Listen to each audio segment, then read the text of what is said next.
Today, the Federal Reserve announced that they would keep the overnight interest rates at 2%. Once again, they conform to what they usually do, and that is fix prices. They're fixing the rate of interest. It has nothing to do with capitalism or free markets. It's something that has to be addressed someday because there's no legal authority for a secretive body like the Federal Reserve to fix interest rates. Immediately after the Fed makes an announcement like this, the anticipation is started once again. What are they going to do in 6 weeks? What is the Fed going to do? It has very little to do with the market. It always has to do with what the Federal Reserve is going to do. But they're between the rock and the hard place. At 2%, this is easy money. This is inflationary. They're creating new money to keep these interest rates artificially low. But the important thing is they don't know what the interest rates are. You know, they talk about speculators. People are condemning speculators causing the price of energy to be at a certain level.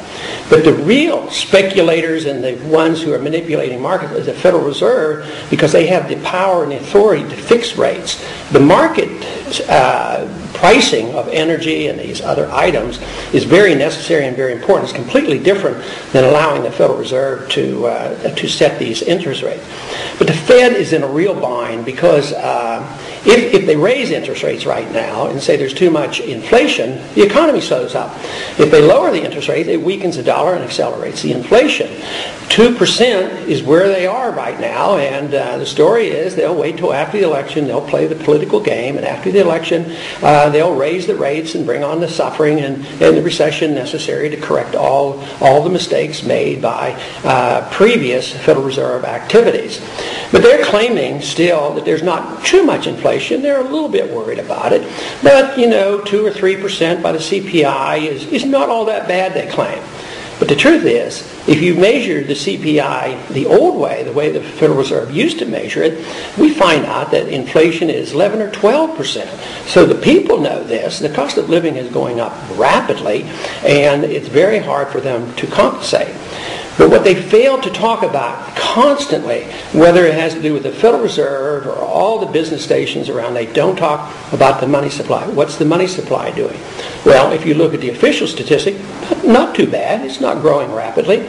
But the figure that they ought to look at, they don't report, and that is M3, the total money supply. That rate is going up at the rate of 16%, as well as the MZM, money zero maturity. It's going up at a 16% rate. And there's massive inflation, massive devaluation of our dollar. If you look at what happened in the last 3 years, the Federal Reserve, through this system of creating easy money plus fractional reserve banking, they have created $4 trillion of new money. And once that money starts circulating, the people suffer because the prices go up. And there's no way you can measure which prices go up or when. But right now, there's catch-up. There's catch-up for all the inflation of the monetary supply over the last decade or two. And that is why you're seeing these prices going up, whether it's food or energy or medical care costs or education costs. And what does someone want to do? They want to penalize the businessman for causing prices to go up.